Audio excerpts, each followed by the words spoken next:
Assalamualaikum warahmatullahi wabarakatuh. Kami dari kelompok 3 mata kuliah Aljabar Abstrak dengan dosen pengampu Ibu Masrotul Laili MSc. Di sini kami akan sedikit menjelaskan tentang bab subgrup. Bab subgrup sendiri terdiri dari 3 poin pembahasan. Poin pertama yaitu definisi kompleks suatu grup yang akan dijelaskan oleh pemateri pertama, yakni Yustika Moiza, NIM T20187023. Dan poin kedua yaitu definisi subgrup yang akan dijelaskan oleh pemateri kedua, yakni Sinta Launa Fakih dengan NIM T20187035. Dan poin ketiga yaitu teorema-teorema subgrup yang akan dijelaskan oleh pemateri terakhir, yakni Siti Maulidia, NIM T20187029. Baik, di sini saya sebagai pemateri pertama akan sedikit menjelaskan tentang definisi kompleks suatu grup. Definisi yang pertama, yang dimaksud kompleks dalam teori grup adalah himpunan bagian sembarang dari suatu grup G. Maksudnya, misal G adalah suatu grup. Apabila H anggota himpunan bagian dari G dan H bukan merupakan himpunan kosong, maka H disebut kompleks dari G. Jadi, maksudnya di sini jika ada dua himpunan kompleks A dan B yang dikalikan, maka anggota dari himpunan A yakni A akan dikalikan dengan anggota himpunan B yakni B. Definisi yang kedua yaitu hasil ganda dua kompleks A dan B didefinisikan sebagai himpunan elemen AB dengan A anggota himpunan A dan B anggota himpunan B. Secara matematis dapat ditulis sebagai berikut. Himpunan AB sama dengan X anggota G, di mana X sama dengan AB, di mana A anggota himpunan A dan B anggota himpunan B. Untuk definisi yang ketiga yaitu misalkan A adalah kompleks dalam G, maka didefinisikan himpunan A pangkat negatif 1 sama dengan X anggota G, di mana X sama dengan A pangkat negatif 1 dan A anggota dari A. Di sini dimaksudkan apabila ada kompleks himpunan A pangkat negatif 1, maka anggota himpunan dari himpunan A pangkat negatif 1 atau A pangkat negatif 1 sama dengan halnya anggota himpunan A, yakni A. Contoh soal, himpunan G sama dengan 1, 2, 4, 5, 7, 8 dengan perkalian mod 9 adalah suatu grup. Himpunan H sama dengan 1, 2, 5 dan K sama dengan 2, 4, 7 masing-masing adalah kompleks dari G.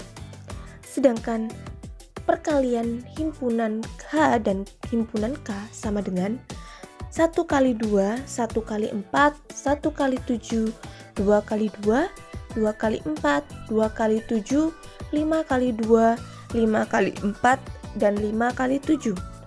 Sama dengan 2, 4, 7, 8, 5, 1.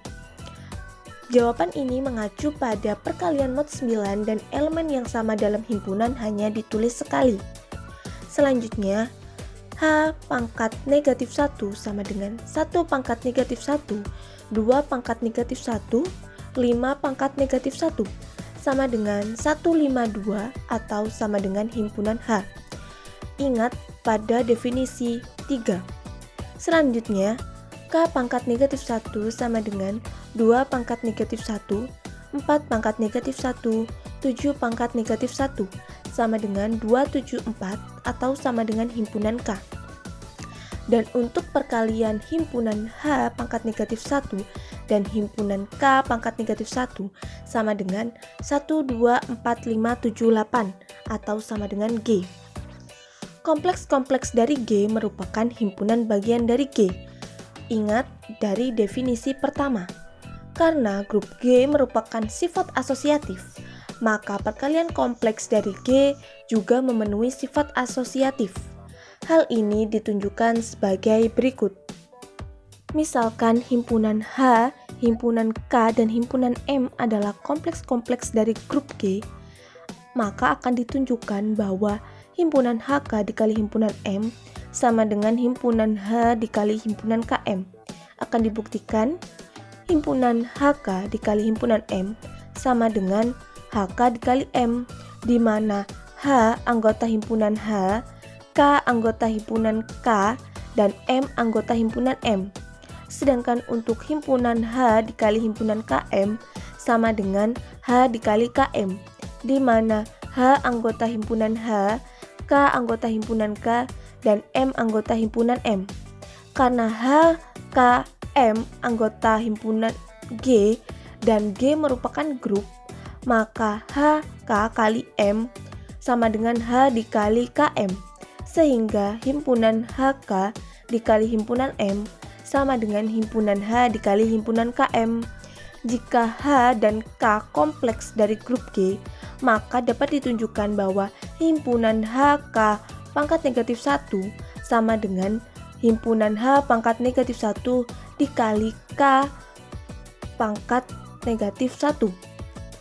Akan dibuktikan himpunan HK pangkat negatif 1 sama dengan HK pangkat negatif 1, di mana H anggota himpunan H dan K anggota himpunan K.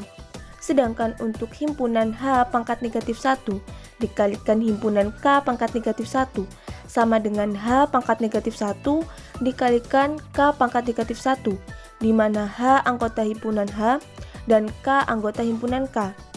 Karena H anggota himpunan H dan K anggota himpunan K, sedangkan himpunan H dan K kompleks dari G, maka H, K anggota dari G, sehingga HK pangkat negatif 1 sama dengan H pangkat negatif 1 dikali K pangkat negatif 1. Jadi himpunan HK pangkat negatif 1 sama dengan himpunan H pangkat negatif 1 dikalikan himpunan K pangkat negatif 1. Baik, saya Tinta Launa Fakri sebagai pemateri kedua dengan NIM T2018-7035 akan menjelaskan tentang definisi subgrup. Definisi subgrup adalah misalkan terdapat himpunan G terhadap operasi biner merupakan grup. Jika H tidak sama dengan himpunan kosong, H merupakan bagian himpunan G dan H membentuk grup dengan operasi biner, maka H dikatakan subgrup dari G. Nah, di bawah ini ada beberapa contoh sederhana dari grup. Contoh yang pertama, himpunan bilangan bulat dengan operasi penjumlahan adalah subgrup dari himpunan bilangan real dengan operasi penjumlahan. Jadi ada sebuah himpunan bilangan bulat dengan operasi penjumlahan, kemudian ada juga himpunan bilangan real dengan operasi penjumlahan. Nah, himpunan bilangan bulat terhadap operasi penjumlahan itu merupakan subgrup dari himpunan bilangan real dengan operasi penjumlahan. Contoh yang kedua, himpunan bilangan bulat kelipatan 5 dilengkapi dengan operasi penjumlahan n suatu grup dari himpunan bilangan bulat dengan operasi penjumlahan. Nah, di sini ada himpunan bilangan bulat dengan kelipatan 5 terhadap operasi penjumlahan n. Nah, dia merupakan grup dari himpunan bilangan bulat terhadap operasi penjumlahan juga. Nah, di sini ada definisi lain, yaitu definisi 3.1 yang berbunyi suatu grup bagian dari grup adalah himpunan dari bagian yang merupakan grup di bawah operasi yang sama dalam yang dibatasi pada S. Nah, ada 3 contoh. Contoh yang pertama, himpunan bilangan bulat Z merupakan grup bagian dari himpunan bilangan real. Jadi bilangan bulat itu merupakan grup bagian dari himpunan bilangan real. Kemudian contoh kedua yaitu himpunan S adalah 0, 2, 4 merupakan grup bagian dari himpunan bilangan bulat ke N. Contoh yang ketiga yaitu himpunan bilangan bulat 6 bukan grup bagian dari himpunan bilangan bulat 12. Nah, sekian dari saya tentang definisi subgrup. Untuk selanjutnya akan dilanjutkan oleh pemateri ketiga. Terima kasih. Perkenalkan, nama saya Siti Maulidia, NIM T 2018-7029. Di sini saya akan menjelaskan teorema-teorema terkait subgrup. Untuk teorema yang pertama, di sini saya mengambil dari buku Adi Setiawan yang berjudul Dasar-dasar Aljabar Modern. Teorema 3.1. Diketahui S himpunan bagian dari grup G dengan elemen identitas E.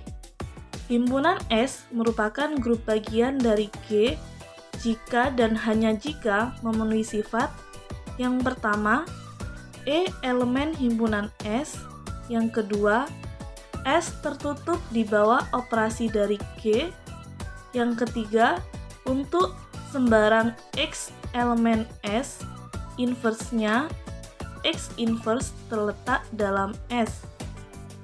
Bukti yang pertama untuk E elemen S, dengan mengingat definisi S grup bagian, maka S merupakan grup, sehingga elemen identitasnya E aksen elemen S akan ditunjukkan bahwa E aksen sebenarnya adalah E, yaitu elemen identitas dalam G.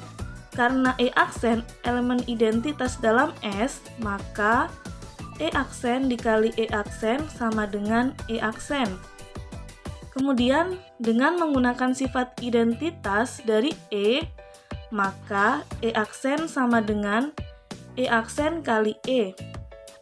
Sehingga E aksen kali E aksen sama dengan E aksen kali E. Kemudian, kita dapatkan E aksen sama dengan E, yaitu dari hukum kanselasi yang sudah kita pelajari pada pertemuan sebelumnya. Kemudian untuk bukti yang kedua, yaitu karena S grup, maka S tertutup di bawah operasi dalam G, dan sifat tertutup merupakan sifat dalam grup juga. Untuk bukti yang ketiga, misalkan X sebarang elemen S, karena S grup, maka X mempunyai inverse X aksen dalam S. Dengan mengingat ketunggalan dari suatu inverse, maka X aksen sama dengan X inverse, yaitu inverse dari X dalam G. Untuk teorema selanjutnya, di sini saya mengambil dari handout teorema 3.9. Diberikan G adalah suatu grup. Himpunan bagian H dari G adalah subgrup dari G jika aksioma-aksioma berikut terpenuhi. Yang pertama yaitu H adalah himpunan bagian tak kosong. Yang kedua, X elemen H dan Y elemen H, maka X kali Y elemen H merupakan tertutup. Yang ketiga, X elemen H, maka X inverse elemen H, yaitu memiliki inverse. Bukti, jika H adalah subgrup dari G yang memenuhi ketiga aksioma tersebut, maka perhatikan bahwa yang pertama yaitu H adalah himpunan bagian tak kosong, karena H subgrup setiap E elemen H. Untuk yang kedua yaitu seluruh X dan Y elemen H, maka X kali Y elemen H, karena H subgrup seluruh X dan Y elemen H, maka X kali Y elemen H. Untuk yang ketiga yaitu buktinya, untuk masing-masing X elemen H, maka X inverse elemen H, karena H merupakan subgrup untuk masing-masing X elemen H, maka inversnya X elemen H. Berikut contoh soal dari teorema subgrup. Buktikan bahwa himpunan H sama dengan matrik yang beranggotakan X, Y, Z, 0, di mana X, Y, dan Z merupakan elemen bilangan bulat, adalah subgrup dari M2Z dengan operasi penjumlahan matrik. Bukti. Di sini kita mengambil dari teorema 3.9 untuk bukti. Yang pertama yaitu H bukan merupakan himpunan kosong. Jelas karena ada matrik yang beranggotakan 0, 0, 0, 0 elemen dari himpunan H, karena 0 merupakan elemen bilangan bulat. Untuk bukti yang kedua yaitu harus tertutup.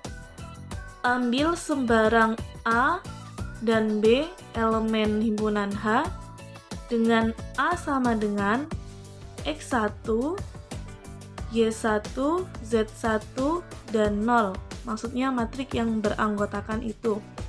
Dan B yaitu matrik yang beranggotakan X2, Y2, Z2, 0.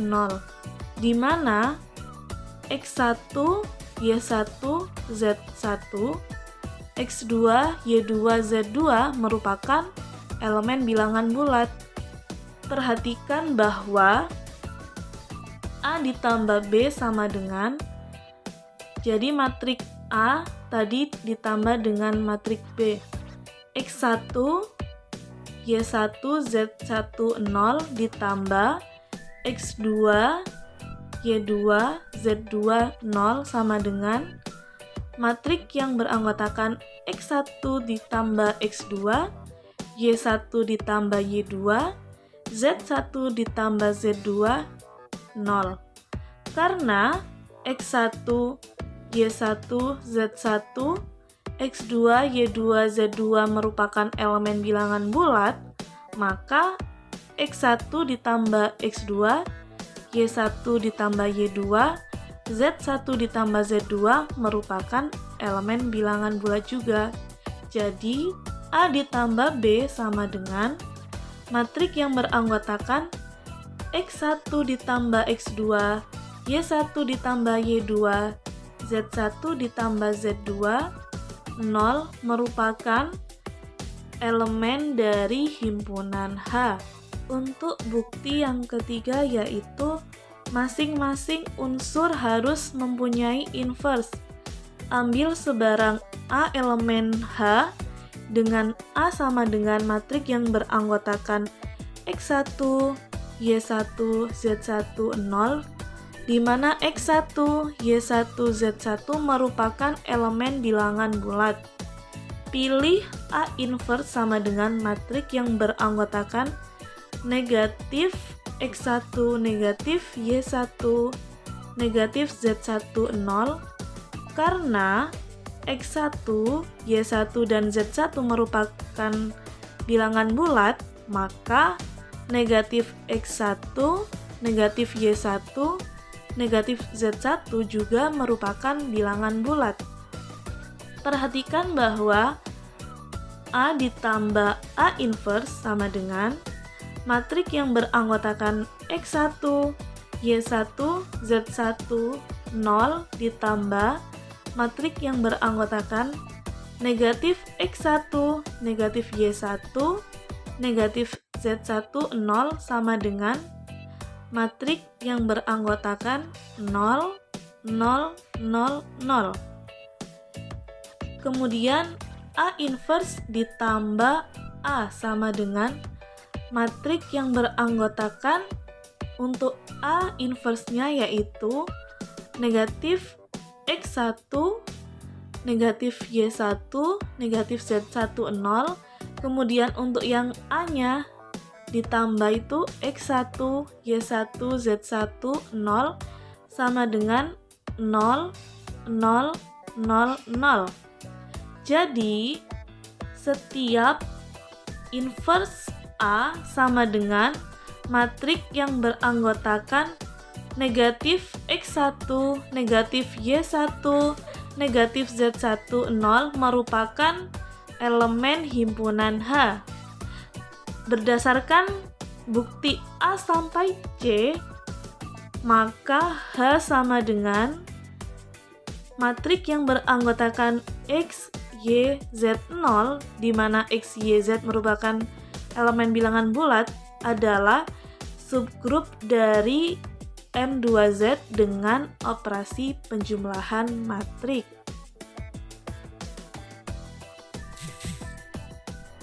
Jadi, untuk mengerjakan soal terkait subgrup, kita boleh memilih teorema yang mana. Kita harus melihat model dan perintah soalnya terlebih dahulu. Sekian presentasi dari kelompok 3. Semoga bermanfaat. Kurang lebihnya mohon maaf. Wassalamualaikum warahmatullahi wabarakatuh.